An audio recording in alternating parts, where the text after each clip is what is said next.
Hello, everyone. First, safety message. I hope you are all watching this webinar from safe location. I hope you are not driving. So we are still not out of the woods based on the news that we are hearing now.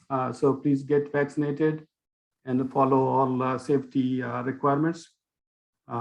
If you are a student or faculty member, hope your semester is going well. Here in the US, our semester ended as a matter of fact, last week, and our winter break has started.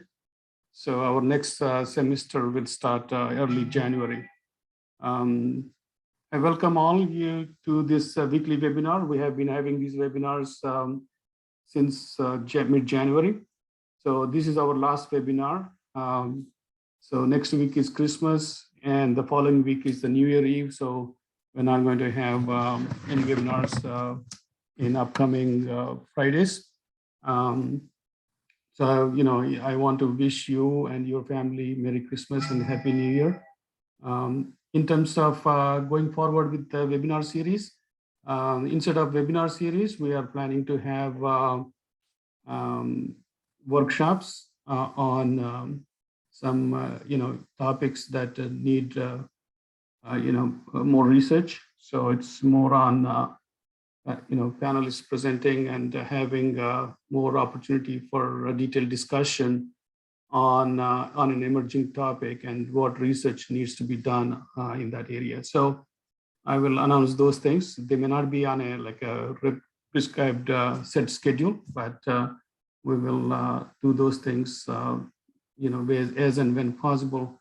It's not going to be weekly. It's not going to be monthly, but maybe bi-monthly or so. So once in 2 months or so. So that's the update on what's coming up.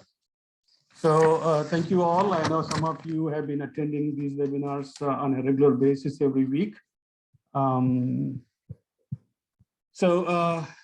Since I'm presenting it, so I don't know, who is attending, and I cannot see the chat box. So if you have any questions or anything, just unmute and talk to me. I hope you can hear me well and you can see my video.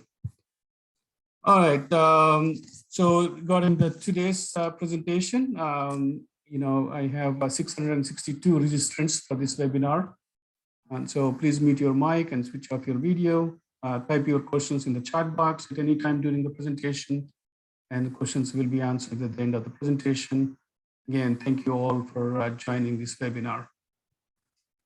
So today I decided to talk about this topic, sustainable resilient site remediation. I'm going to give you a overview on this topic.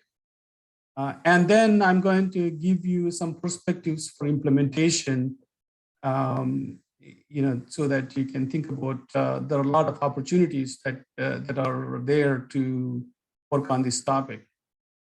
So just want to inform you that I work on environmental remediation of soils. So this presentation topic is very dear to me. And I also work on waste management and landfill engineering. I work on sustainability and resilient engineering. So this sustainability and resiliency and environmental remediation is the combination that we are discussing today. And of course, my background is geotechnical engineering, and my undergraduate degree is in civil engineering. So that's kind of my bio. And if you're interested in looking at our research, you can look at these books and papers that have been published on our website. So in this presentation, I'm going to briefly, I know we have students and attendees that are not familiar with the topic. So I'm going to cover some basics first, problem of contaminated sites, the current approach, risk-based site remediation, and the way we do it, is not correct way. We have some issues with the current practice. I will highlight that one. That requires us to think about sustainability and resiliency. So I'm going to talk about what those are addressed in site remediation. And then, in fact, we need to address both sustainability and resiliency. That's why we don't want to call sustainable remediation or resilient remediation, but sustainable resilient remediation that includes both sustainability and resiliency. And then I will explain briefly what it is, and then I'm going to spend some time on my perspectives for implementation. There are a lot of things that I would like to discuss, but at least, at a high level, I will point out those so that you can keep an eye on what can be done by yourself or what other people are doing on those topics. So at the end, I will have a very brief closing remarks.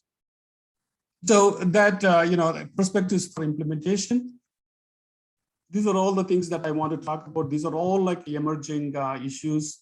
So I will get to this end after I cover, overview of this entire topic of, sustainable and resilient remediation. There are a lot of interesting things that could be done. So I hope to highlight those things at the end. So the problem of contaminated sites, the contaminated sites exist all over the world. In some countries, we have an idea how many sites we have. In some other countries, we don't have any idea, how many, sites we have.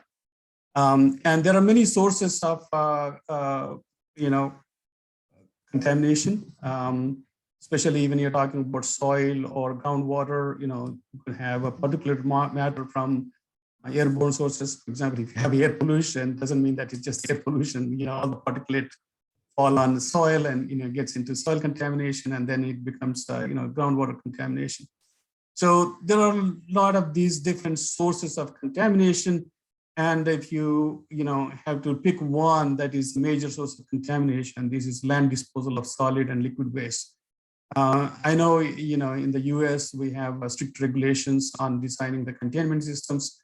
But in other countries, still we don't have proper containment systems, and you are disposing solid waste and liquid waste, indiscriminately. That's going to obviously cause the problem of soil and groundwater contamination. And it's not good because that contamination can really affect people's health and also the environment in a very bad way. So. Any kind of a soil and groundwater pollution is not acceptable. So what do you mean by contamination? We are talking about different types of chemicals, inorganic contaminants, organic contaminants, or even others, excessive pH or low pH, nutrients, biological contamination. So these are all, the chemicals that are at the wrong place doing the wrong thing. And when they enter into the soil and groundwater, they're causing adverse effects on humans, health issues like cancer, and also damaging the ecosystem. So that's why when we say contamination, we are talking about these chemicals that are doing the bad thing. Currently, what we do is we use this risk-based remediation approach. If you have a site, first thing you have to do is a site characterization.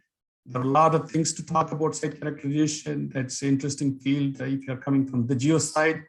And then we have to do the risk assessment. This is kind of new to the geo professionals, but this is an essential step that needs to be done in any contaminated site remediation. And then if the risk is more than acceptable, then you need to define the remedial goals. And then choose the remedial method that can reduce the concentrations or reduce the risk. So that's kind of a general approach that we follow. And if risk is not acceptable, then we have to think about implementing some remediation.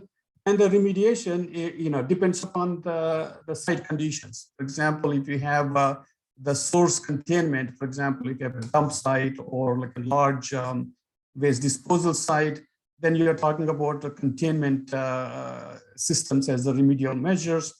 And if if you have a contamination is in the water zone, and that's where the spill occurred, then you're talking about source zone soil remediation. And if contamination entered into the groundwater, and if you have really high concentrations, then you're talking about groundwater source zone remediation. And then sometimes, you have this dilute plume in the in the groundwater, often, extending large areas. So we are talking about groundwater plume remediation. So depending upon how the contamination exists, maybe you have, combinations of these things. So you need to tailor your remediation based on the site conditions. So containment, systems, includes vertical barriers, horizontal barriers, and caps. And, slurry trench vertical cutoff walls are commonly used to construct these vertical walls and key into impermeable formation at the bottom. And, in addition to vertical barriers, you may want to put the caps. So a lot of these source containment is done by using these vertical barriers and the cover systems. In terms of the soil and remediation, traditionally we use this, it's not a remediation, but dig and haul, which is basically transferring the problem from one location to the other location. But there, if you want to do the treatment, there are different in situ soil remediation methods that you can use. Or, if you want to excavate it, you want to treat it on site or off site, there are different technologies that can be used. So, you can follow this. If you are having, I will appreciate if everyone mutes and also hides the video, please. And then, in terms of the groundwater remediation, the traditional technique would be the traditional pump and treat. This is proven to be, ineffective. Of course, you can remove any kind of free product that you have in the groundwater, but in general, this is not a good technology. So you have a different groundwater remediation technologies that have been developed. And again, depending upon the site conditions, depending upon the site contamination, you choose one of these technologies. So in terms of the plume remediation, as I said, these extend very large areas. So you don't want to use any very aggressive active techniques. So instead you go with the more passive technologies such as M&A, bioremediation, phytoremediation, and so forth. So the best resource to know a little bit about these technologies is, going into this reference book, and you can find, brief introduction to all these technologies. Now, that's the current practice, but the current practice is mainly focuses on reducing contaminant concentrations or risk to target levels. So this is what regulatory requirements are. So that's the main goal of doing any remediation. And then once we identify the technologies that can do that, then we look at the cost, we look at the time, and we look at the ease of implementation of the technology. And we select one of the potential technologies and use it at the site. However, this approach does not consider some of the issues that are becoming very important these days. One is, the broader negative environmental impacts. I know you are trying to address the site contamination. While doing that one, for how much energy you're using it, what are the air emissions associated with that one? Are you generating any secondary waste?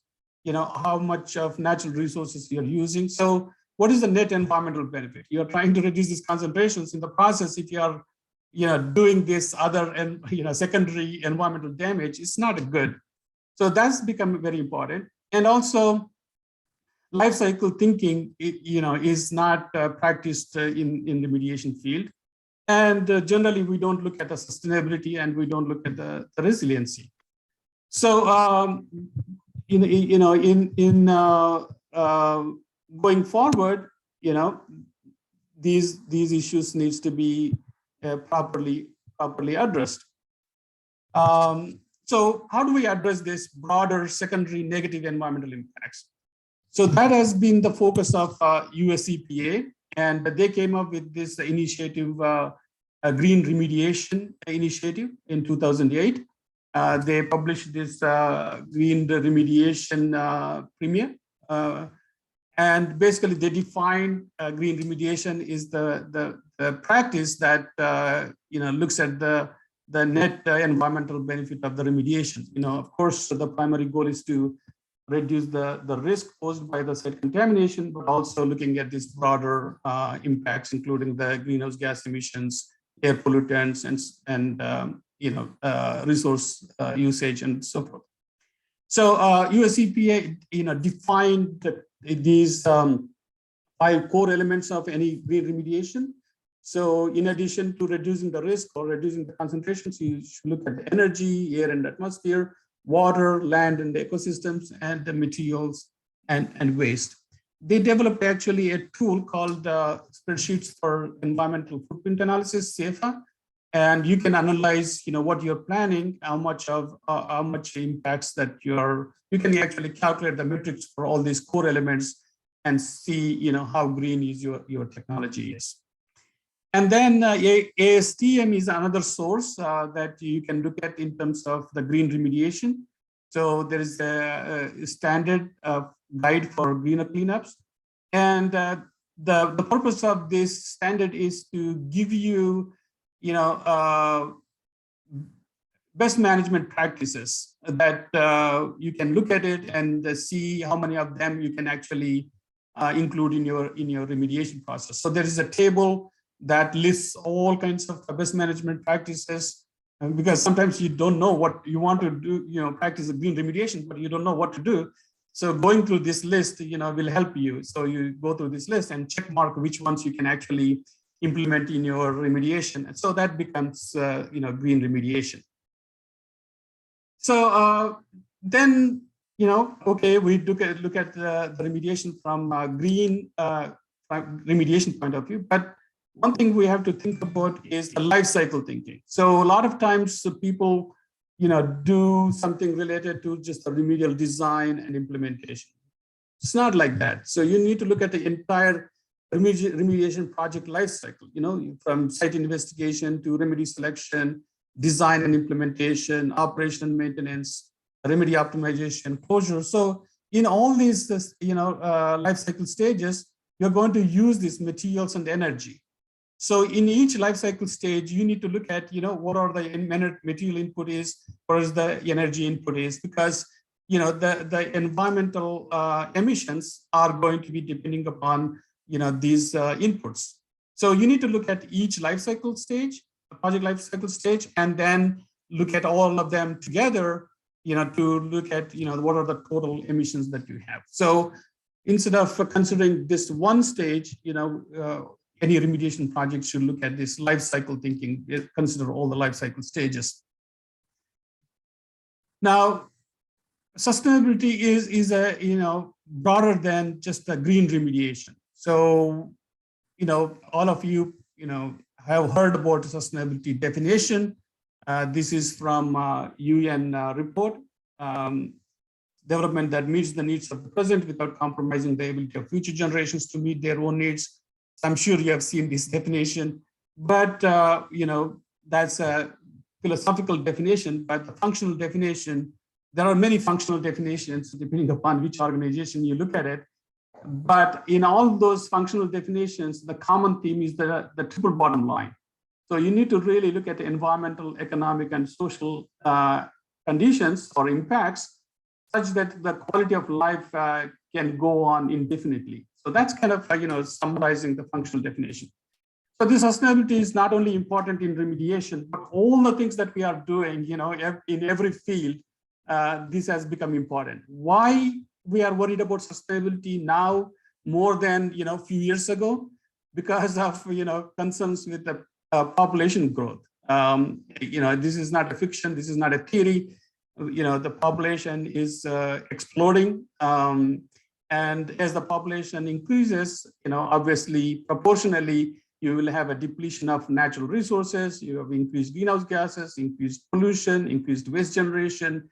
You're going to have a damage to ecosystem, loss of biodiversity, urban sprawl, economic disparities, social injustice. So many issues, at different scales. It could be a local scale to regional scale to national scale to global scale.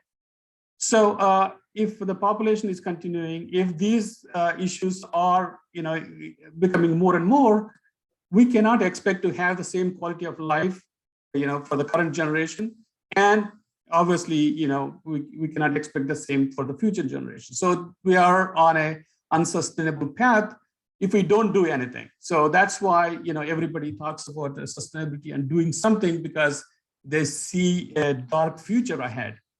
One of the agencies that is doing a lot of stuff on sustainability is the UN, United Nations.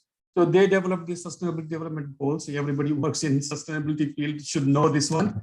So there are 17 goals, 169 targets, 247 indicators. And the goal is, these are all, of course, all these SDGs, if you look at closely, they are all interlinked. And we need to contribute whatever we are doing, any project, small or big, we should be doing something, keeping these in mind so that we can contribute to achieve these goals into the future. So 2030 is a ambitious deadline, and these are all ambitious goals. But the idea is, if you want to realize a sustainable planet, we need to have all these accomplished. And sustainable remediation can contribute to all these sustainable development goals. For example, obviously, we are contributing to good health and the well-being of people, because if the contamination is there, people are getting exposed, they're getting diseases. So that's obviously, we are contributing there. And then, clean water and sanitation, groundwater remediation is important because that could be the only source of drinking water in some places. And sustainable cities and communities, and again, making sure that the communities are protected and that they have, vibrant quality of life. That's important. And life on land, soil and groundwater, everything, crops, food, everything is going to be affected by that one. Life below the water, and then climate action. So when you are doing these things, you are trying to reduce the greenhouse gases. So you are trying to work towards the climate mitigation, responsible consumption and production. So you are going to try to minimize the natural resources and try to use the waste materials. So you're contributing that one, and reduced inequalities. This is another issue that comes out of focusing on SDGs is everybody gets equal opportunity and same quality of life. So I can go on and explain how the sustainable development goals can be kept in mind while doing the remediation. So coming back to our goal of remediation, primary goal, a lot of regulations require you to their emphasis is in this one because it's posing public health and environmental issues. So, make sure that contamination is addressed, reduce the concentrations or stabilize the contamination so that we can mitigate the risk. That's the primary goal. But in order to achieve the sustainability from the functional definition point of view, we should be looking at this environmental, social, and economic aspect. So I would say the secondary goal, because primary goal of remediation is to reduce the immediate risk posed by the contamination. But ideally, what we are trying to do in the sustainable remediation is to achieve both of them. So that's, you're achieving the primary goal, also you're achieving the secondary goal. So the sustainable remediation concept, came into existence, based on these papers that have been published in 2009 by SRF. SRF is an organization that is focused on doing the remediation in a sustainable manner. In 2009, they published this paper, and I would say this is the seminal paper, and that really brought everybody to understand what sustainable remediation is. And then recently, the 10-year review, they kind of looked at that white paper and updated it. So I strongly recommend you to, review these two papers because these have become the basis for, sustainable remediation all over the world. Then the other organization that, this is in 2011, it's called Interstate Technology and Regulatory Commission in the US. This is, basically state regulatory agencies, they get together and they discuss about emerging issues. So that they develop this technical regulatory guidance called green and sustainable remediation. So in this one, again, as I mentioned, the goal is to mitigate the contamination risk to receptors while balancing this triple bottom line, economic and environmental and community or social aspects. So this is a good resource to look at, what is, the practical framework. You can actually use this document to do something in actual practice. So at the same time, ASTM also developed the guide. Before, the guide was on green remediation, and that is expanded into social aspects. So in the social aspects, you're not only looking at the green or environmental aspects, you are looking at the economic and social aspects. So similar to the green cleanup, so this standard also provides the best management practices, but it includes, the triple bottom line, environmental, economic, and social. So just like before the ASTM standard, you go through this table and look at which ones you can incorporate. So it does not require you, too much of extra work in going through this list and see what are all the things that you can incorporate from the triple bottom line point of view. So that's how you can, try to implement sustainable remediation in real world. So if I want to do sustainable remediation, you do the site characterization, risk assessment, same way that we have been doing. The only thing here is you identify the different remediation technologies, but then you do the sustainability assessment and see which one is sustainable. So this is the step that we were not doing before. And then, you can select based on that sustainable remediation method. So in evaluating the sustainability of different remediation methods, you need to look at sustainability assessment tools. And we made good progress in the past few years. So as I showed you, that you have a best management practices where you don't need any advanced skills going through the list and picking what you want to do it. There are qualitative assessment tools, and there are semi-quantitative assessment tools, and there are actually quantitative assessment tools that you can look at it. And if you want to make it even more broader, so you can look at life cycle sustainability assessment tools. So I like this life cycle sustainability assessment tools because that considers all environmental, economic, and social aspects. So the triple bottom line aspects, you look at the environmental indicators, that could be expressed in numerical form. You should have metrics. And then you could also consider the economic indicators and their metrics, and social indicators and their metrics. So when you're talking about sustainability, we're talking about this triple bottom line. And in the triple bottom line, we need to select these indicators that can be expressed by metrics using some tools. So also, as I mentioned, we need to look at the life cycle stages. So, from the beginning to the end of the project, all the life cycle stages, what are the materials input and energy input in each life cycle stage, and you calculate the triple bottom line for each of those, and then you get this cumulative, impacts. Now, when you see this, large number of indicators, with some numerical values, it's always hard to come up with a decision. So basically, you need to have some kind of a multi-criteria decision analysis that can be used to calculate the sustainability index. So we developed this framework called Polix, and this uses the multi-criteria decision analysis, and also looks at the analytical hierarchy process for applying the weighting factors. And there is a publication on this one. I recommend you to review it and contact me if you have any questions on this one. So this framework we applied to different projects. So just one example, this is a groundwater contamination problem. And we found out, there are 3 potential technologies that can be used to remediate this site. And then we applied this framework for environmental sustainability or environmental indicators. We use the site-wise tool.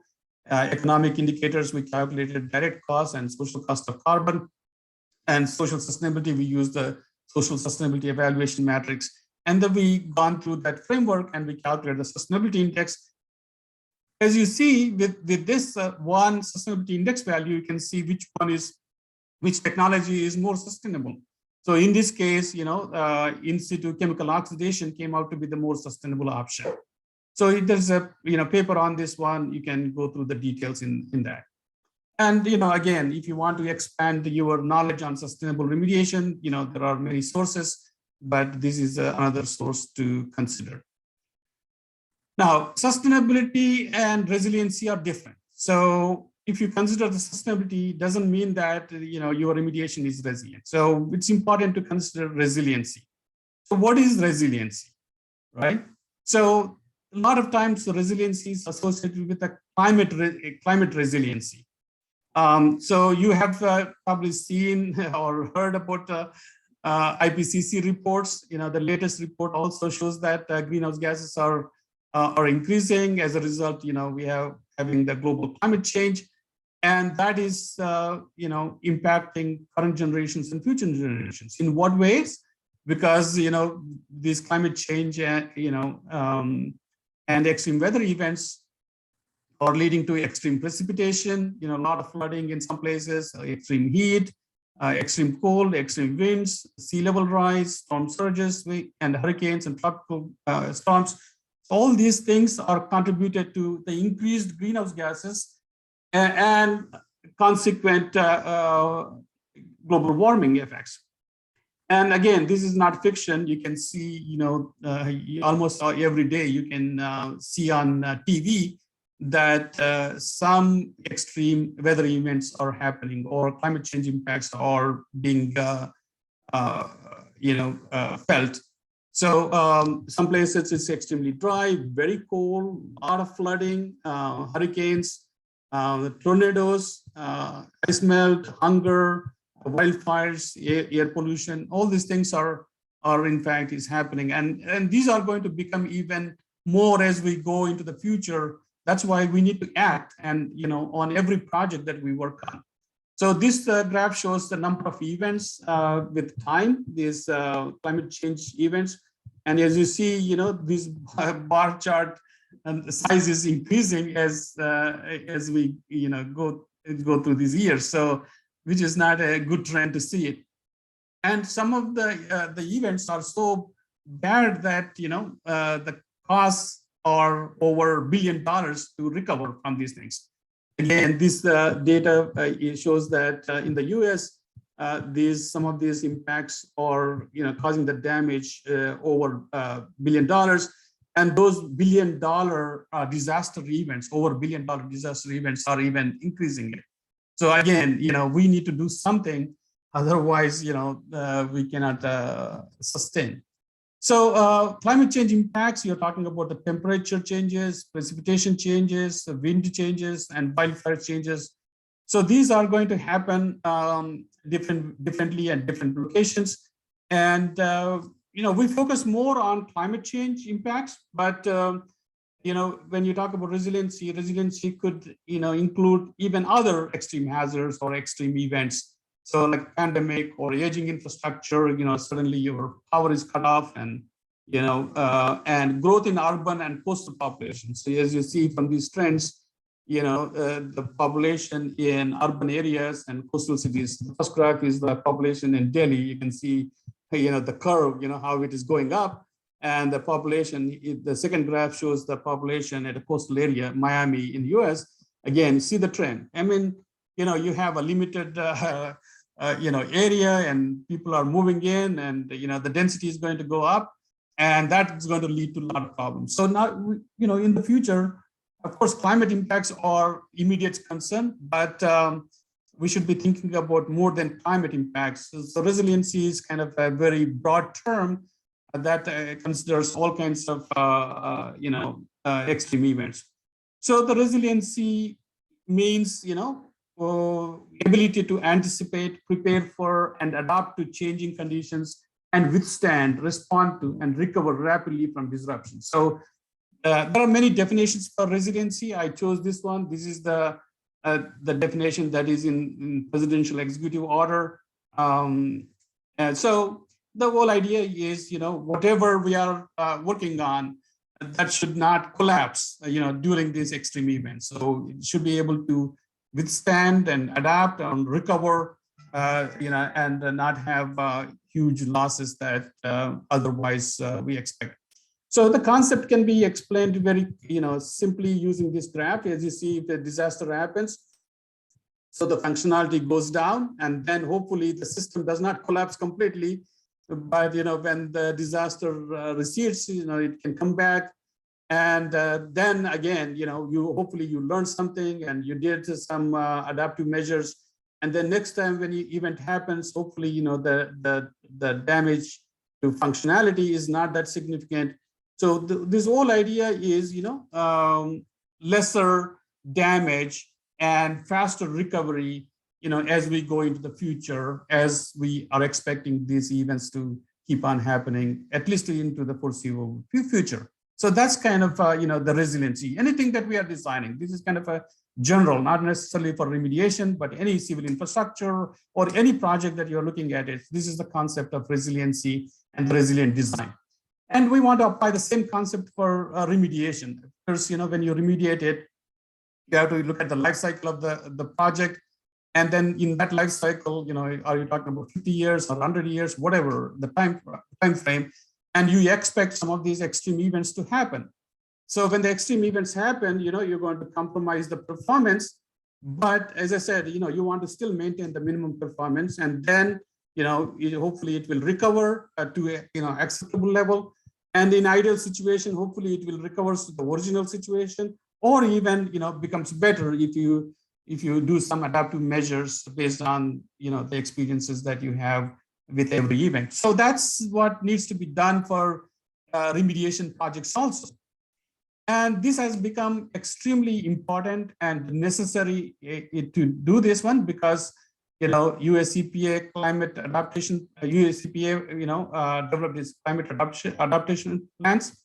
But with the current administration, with the new executive order that deals with tackling the climate crisis at home and abroad, and now US EPA is in full gear in terms of developing the climate adaptation action plan and implementing it.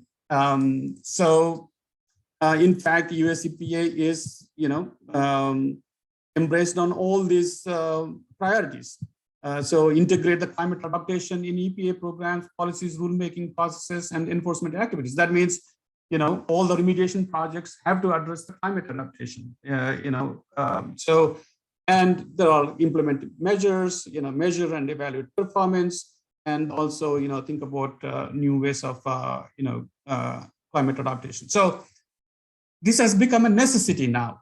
Before it was not, but now, US EPA is mandating to address climate adaptation in remediation projects. ASTM also developed some new guidelines to address this climate resiliency.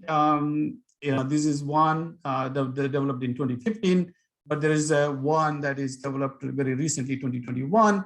Again, these ASTM standard guides are very nice because a bunch of people worked on it, and there is consensus on what is said in this document. So that way, it's not one author's opinion; it's a collective decision. So it's kind of nice to get hold of those ASTM standards and look at it. To address the climate impacts, we really need to, do, detailed analysis and design. So what we have to do is we have to look at, what are the climate change hazards that are of concern, at your project site, and then, what specific climate change impacts are of major concern or that are going to affect your remediation. And then you need to, evaluate how your remediation system is going to perform due to that hazards of concern. So it could be flooding, it could be surge, it could be extreme heat.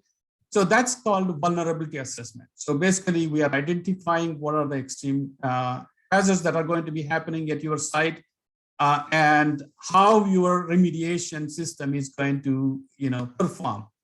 And if it is not going to perform, then what kind of measures, what kind of changes that you want to make it, additional features that you want to incorporate in your remediation.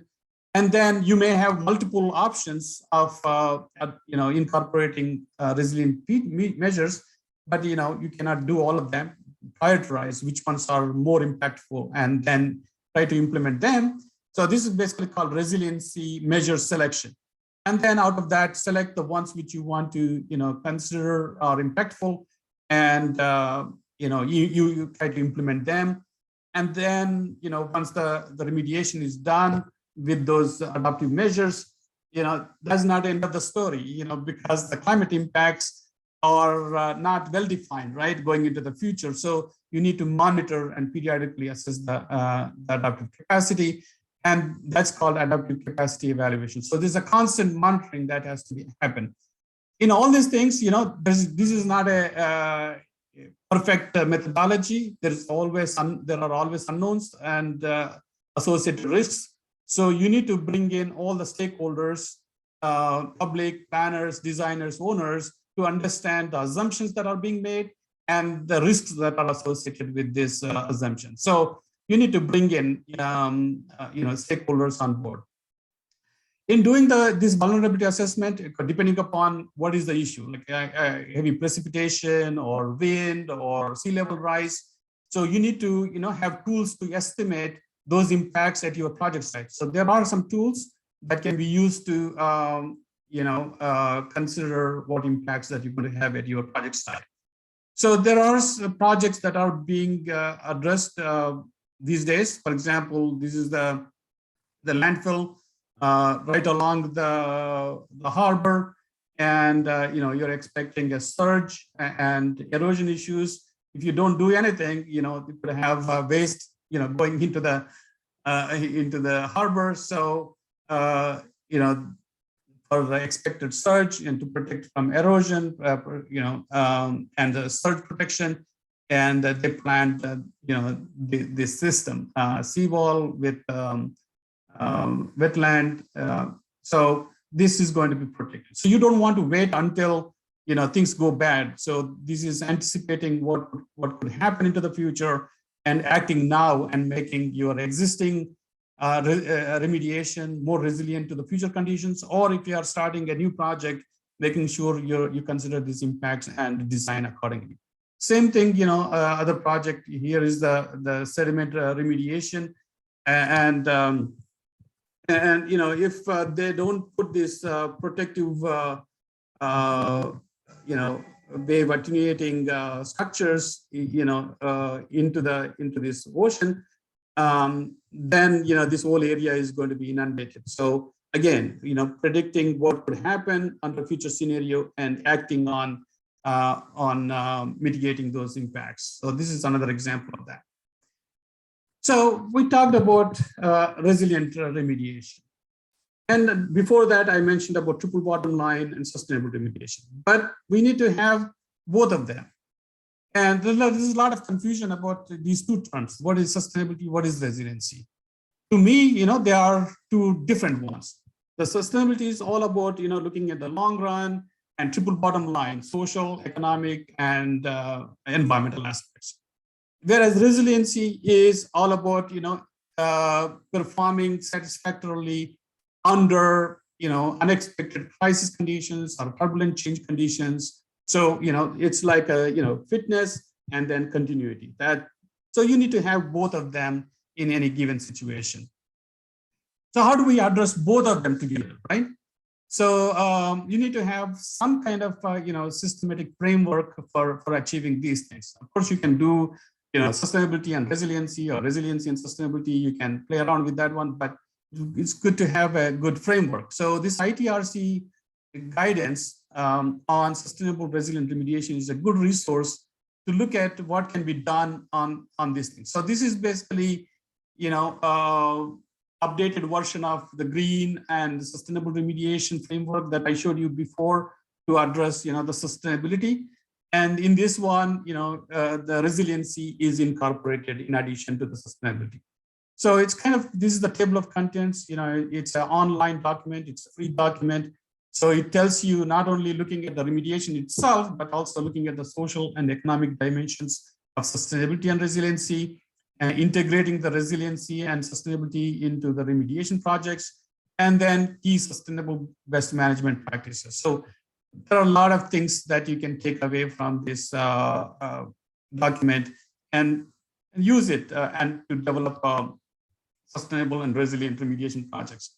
So this is kind of a framework. You have these life cycle stages on the top, and conceptual site modeling, continues throughout the life cycle. A stakeholder engagement that happens throughout the project life cycle. And then here you're looking at the exposure scenarios and the vulnerability assessment and adaptation strategies.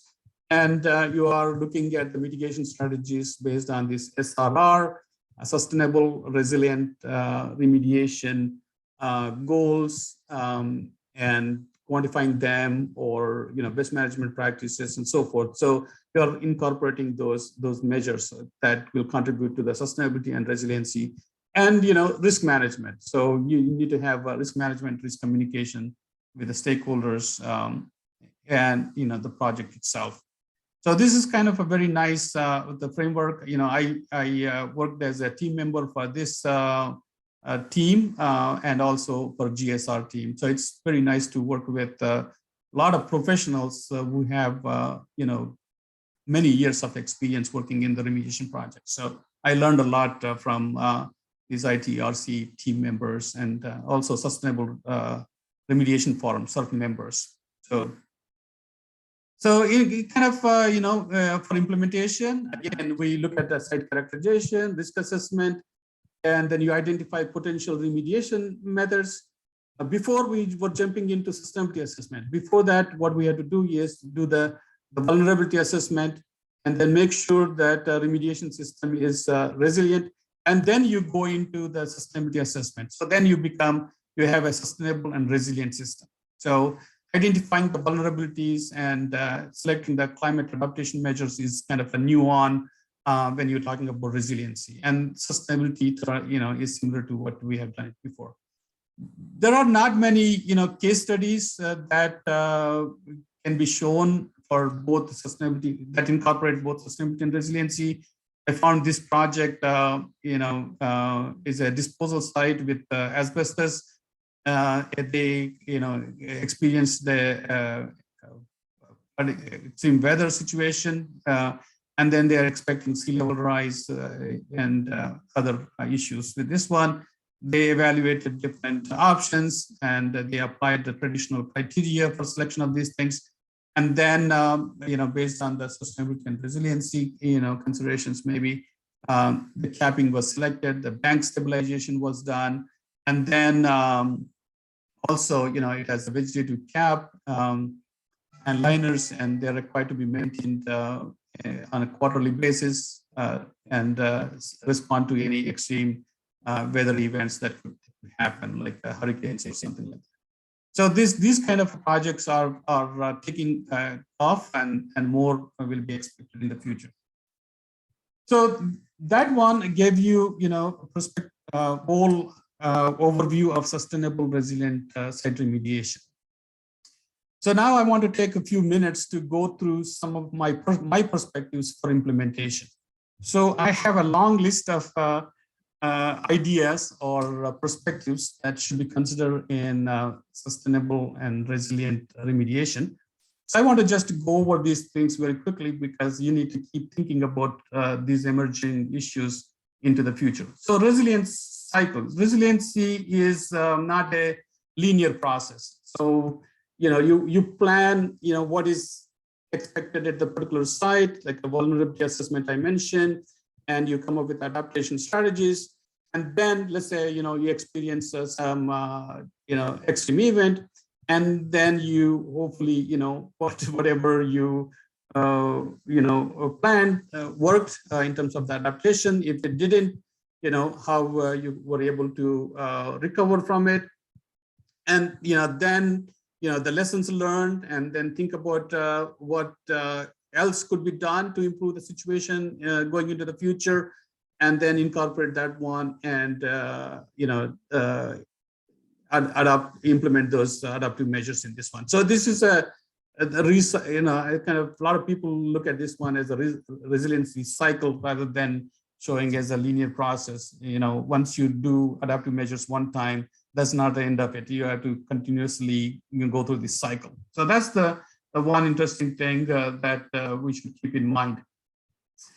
The other one is the climate change projections. Of course, this is not my expertise. You have climate scientists working on these things. There are a lot of climate models, and they are projecting the temperature, precipitation, sea level rise.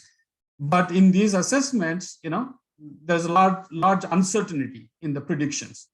Longer the time frame, larger will be the uncertainty. So if I want to project what would be the impacts of the climate changes impacts, what would be the climate change for next 10 years versus 50 years?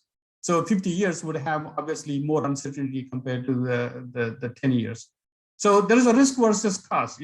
Obviously you have a project life cycle, right? Project design life. So it could be 50 years, 100 years. Let's say my project life is 100 years. So should I look at the climate change predictions for 100 years? And that will have a lot of uncertainty, a lot of variability. So, or should I make my design more flexible? Maybe consider my system to be safe for a shorter period of time, and then with the new data that is being collected, improve my projections with less uncertainty. So this is what I mean by this. If you have the data, you can project it. This is the uncertainty that you can see with having the data up to 2020. But if I have more data, let's say I have data from up to 2050, you can see this other shaded curve here that uncertainty reduces. So there's a huge implications of these climate projections on what you want to do, in terms of the risk, in terms of the cost, because if I go with this uncertainty, if I 2020 uncertainty, and if I have to design for extreme case, that's going to cost me a lot of money. If I can design for let's say 30 years up to 2050, and then until by then I will get these more data, then my projections become much more reliable, less uncertainty. So these kind of things that are important to consider, because in the vulnerability assessment, these decisions have to be made. The other thing is, the standard probabilistic methods may not be really applicable when you're dealing with the climate change impacts. And we looked at this option of using interval probability theory, and more information is in this paper. But the idea of this interval probability theory is, the classical probability theory is this, probability of success is a 0.7, then automatically probability of failure is 0.3, okay? But, when we're dealing with the climate impacts, there is some data that shows that, this is going to happen. And there is some data that shows that, this may not happen. But, you have some uncertainty whether it will happen or not happen. So in a classical case, yes or no, right? But in this case, there's no yes or no in between. So those kind of issues can be addressed by this interval probability theory, and that may be more appropriate, to use rather than standard probability theory. So this is another interesting thing to look into the future. Now, when you are thinking about sustainable and resilient remediation, okay, ultimately we have to use some technology, right? And the standard technologies are not developed based on this thinking of sustainability and resilience. They are more interested in reducing the concentrations, reducing the risk.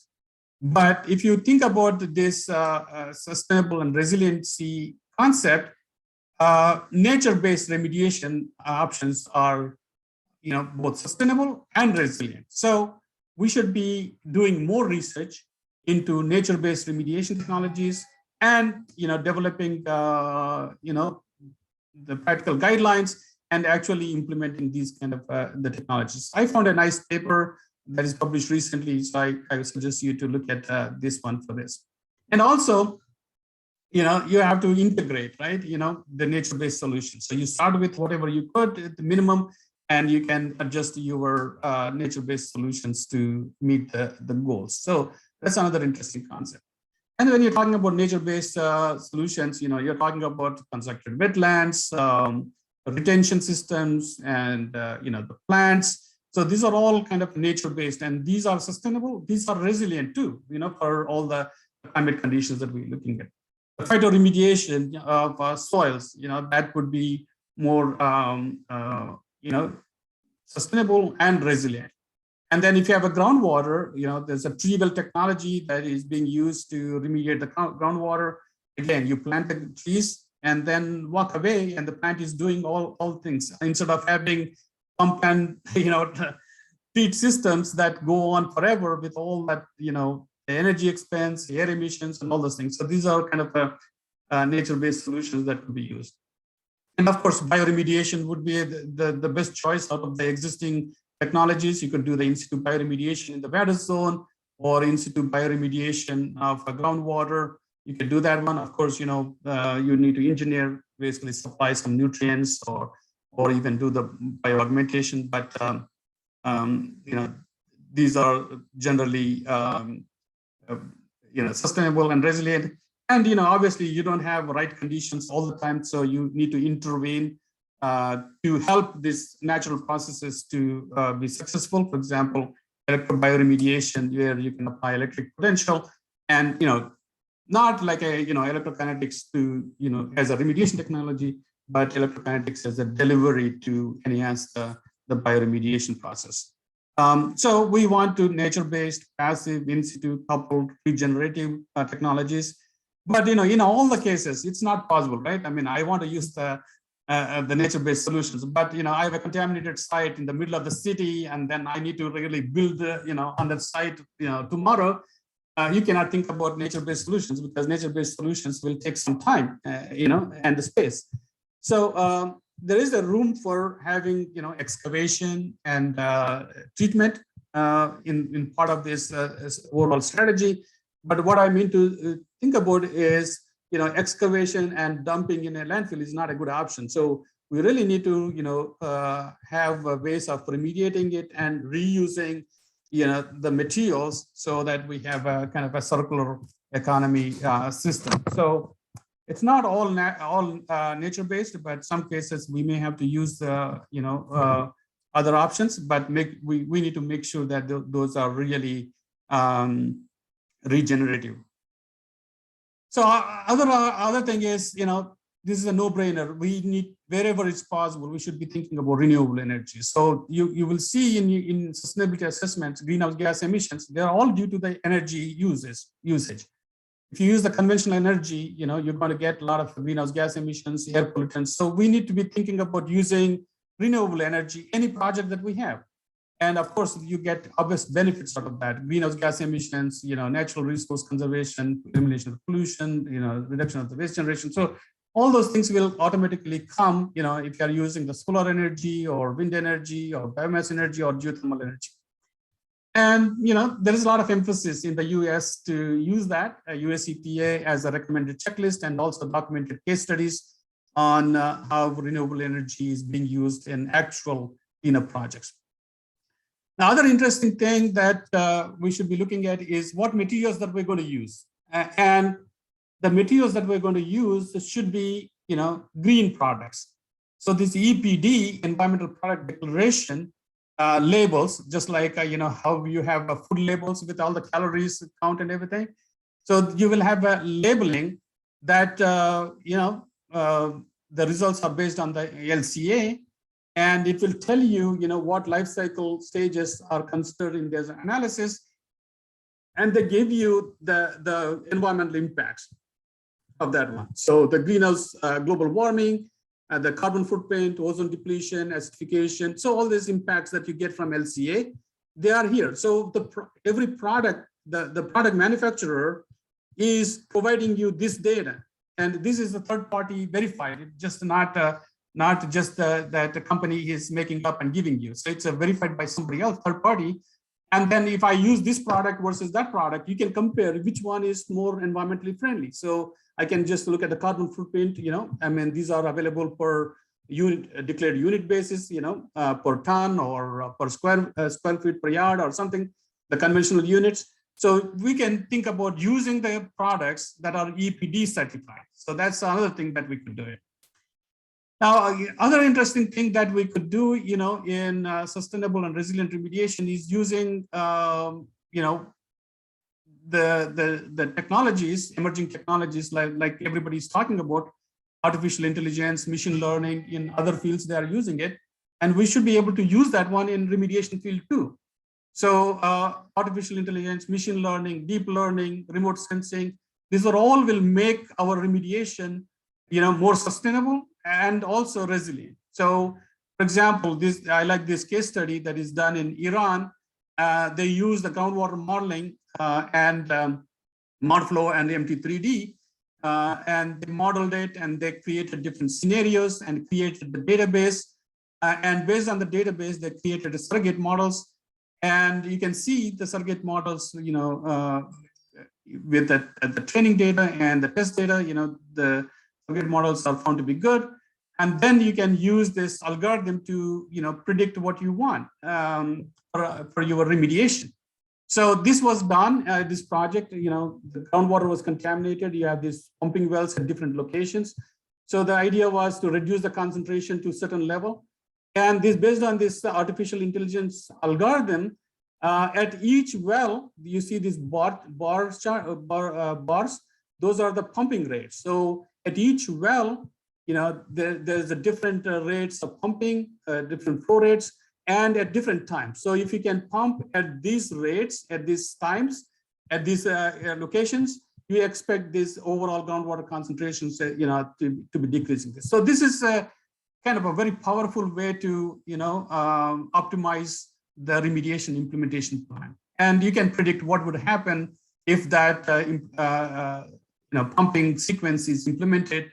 The concentrations are eventually and efficiently in less time, it can go down. And the advantages is that, you're optimizing the pumping instead of, all the places, all the wells, pumping constantly. You are doing this sequential and, smart way. And overall, you're going to, reduce the operating costs and, emissions and so forth. So there are a lot of advantages by using these artificial intelligence and the machine learning techniques. But of course, the model development could take time and cost, but also what kind of data that you have to develop these models. Now, I want you to pay attention to this JD commitment, which is becoming extremely important, not only remediation in every project. What is JD? JEDI, sometimes called JEDI or JEDI. So JEDI, what is JEDI? J stands for justice, E stands for equity, and D stands for diversity, and I stands for inclusion. So as you know, underrepresented or some communities are marginalized in a lot of things. We're not talking about just the remediation, but general infrastructure or other kind of the services. So the whole idea is to think about the sustainable resilient remediation to achieve these JEDI goals. So ASCE also came up strongly in support of this JEDI initiative, and we need to address these issues no matter what kind of infrastructure that we are planning to work on. So there's commitment to anti-discrimination, anti-harassment, mutually beneficial partnerships, change, education, research and practice, accountability and best practices, sustainable development. So these are all the things that needs to be addressed for achieving the JEDI. So equity in design, equitable and inclusion communications, designed for and with the most vulnerable. So I know engineers are not concerned about these things, but now we need to get out of our comfortable silos and look beyond our technical stuff to address these things. So whatever you are designing, whatever you are constructing it, what is it contributing to the JEDI? So there are some best management practices, and that is given by ASCE.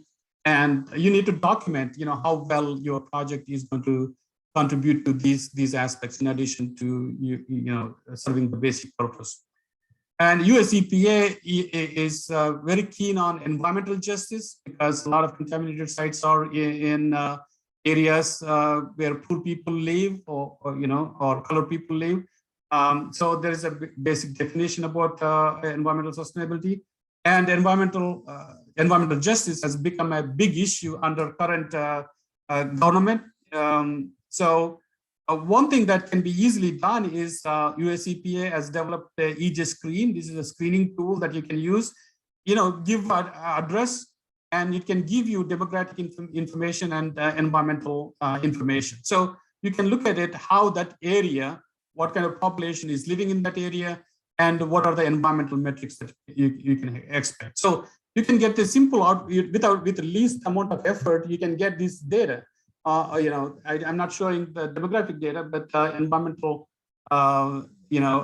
justice index numbers. You can look at this one. I'm looking at 3 sites in Chicago, and you can analyze this data, see what kind of environmental impact, what is the demography that you have at that particular site, and what impacts that you have, and you can see the injustice issues associated with these sites.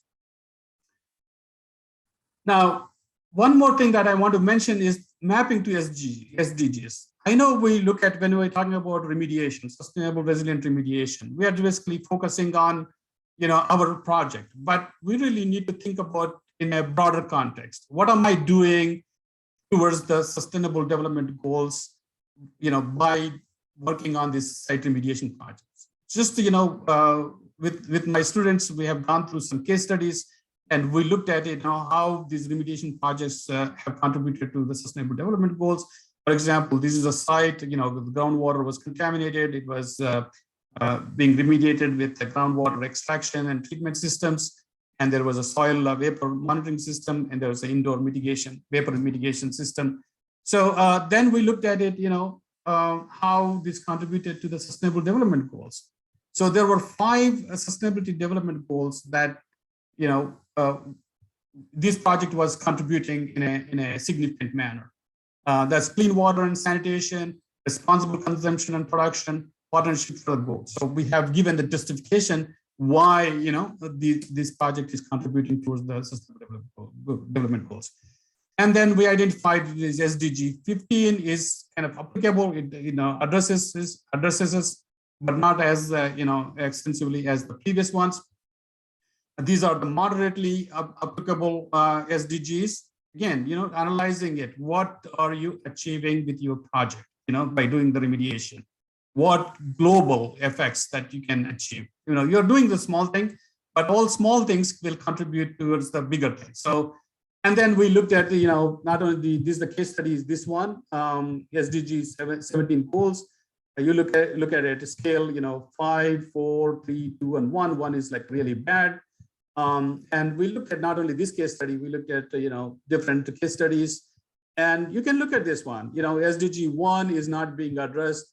SDG 5, kind of a gender equality is not addressed in many case studies. So the more blue and green you see, that is the better project that you can think about it. So we need to think broadly in terms of what good we are doing for the global sustainability. That's what I mean by this. I want everyone to be aware of ASCE 73 standard. It's a standard requirements for sustainable infrastructure.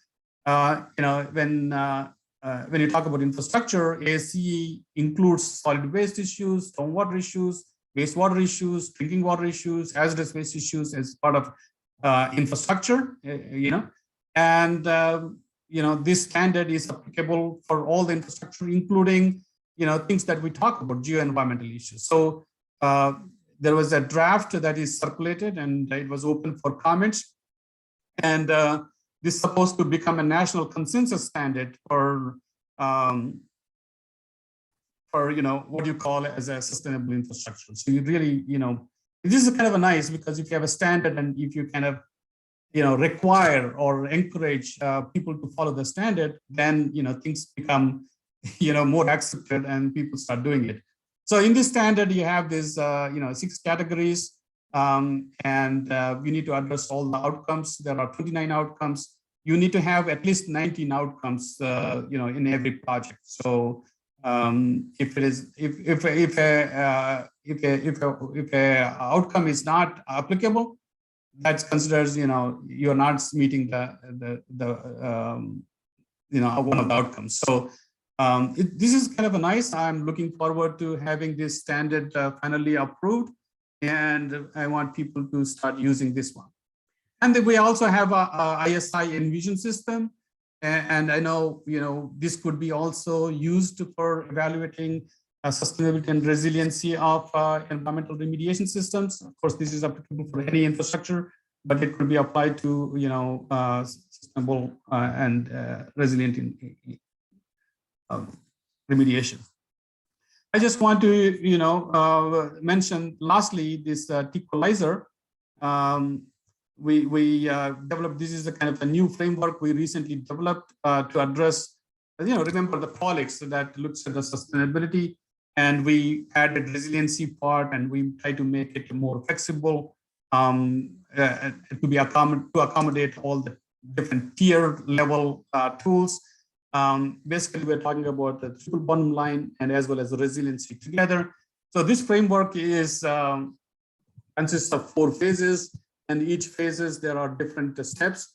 And one thing that you need to remember is, whenever we are doing the vulnerability assessment or sustainability assessment, it's not just the technical aspects. We need to look at, when you talk about vulnerability, how vulnerable your remediation system is from its technical performance. But also we should look at how vulnerable is the society under that extreme event, how vulnerable the environment is, surrounding environment is, how vulnerable the economy of that location is. So it's not just that's why I'm saying we need to go beyond the technical stuff and look at the things in a broader perspectives. And we developed this one to facilitate a roadmap, step-by-step procedure for somebody who wants to, apply or develop, sustainable resilient infrastructure or sustainable resilient engineering project or sustainable resilient remediation projects. So I recommend you to look at this publication for more details on this one. And I gave a more detailed presentation on this one at one of the recent conferences. You can find the video on this one on the YouTube channel. So sustainability is evolving, resiliency is evolving, and I hope all of you, keep your eyes and ears open and learn more stuff that's going on in this one. So in closing, it's imperative to consider sustainability and resiliency in polluted site remediation. And for that matter, I can generalize for any project that you work on. And assessment frameworks provide the structured flow to incorporate interdependent technical, bottom line, and resiliency dimensions. Because I know we need to consider all these things. Sometimes we get confused, where to start, how to start. These frameworks really, provide you the guidance on how you proceed with that one. And consider the framework that is holistic, flexible, and it can be applied, for different size projects with different complexities and at different stages. So, this is not an easy thing to do. I mean, easy to say than actually do it. There's a lot of challenges. They say, I want to do, I want to design sustainable resilient remediation for a project tomorrow. Yeah, I have a noble notion, but how do you do it? There's a lot of data is needed, methods, assumptions, and the stakeholders, the engagement, all those things come into play. But that should not be a distraction. I say that it's our moral responsibility to do the right project and do it right. And we should, go for sustainable and resilient designs. Hopefully they will be required soon with codes and regulations, even if they're not required as our professional ethics call for, do the right thing, do the right project and do it right.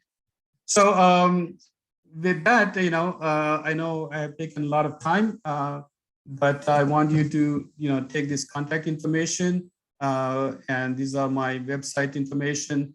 I, want you to contact me, any questions that you have. I will be very happy to answer any questions that you have.